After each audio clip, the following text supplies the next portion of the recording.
Good day everyone! Welcome to my channel. This is Hot Sports Balita.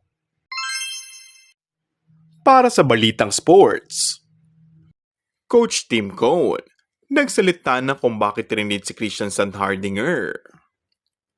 Binigyang puri ni Barangay Ginebra Coach Tim Cone ang kanyang dating manlalaro na si Christian Sandhardinger sa gitna ng kanyang sitwasyon sa Terra Firma Jeep sa PBA.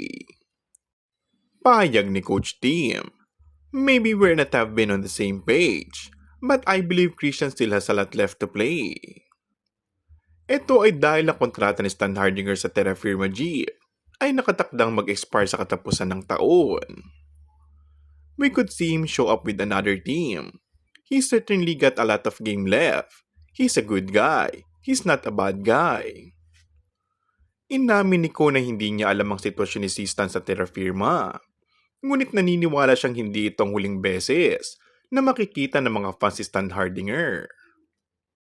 Huling naglaro si Sandhardinger noong Governor's Cup para sa Terra Firma, kasunod ng isang blockbuster trade na nakita nila Stanley Pringle na ipinadala ng Ginebra para kina Stephen Holt at Isaac Go. Kung bago ka lang sa aking channel ay mag-subscribe at pindutin na rin ang notification bell. Maraming salamat!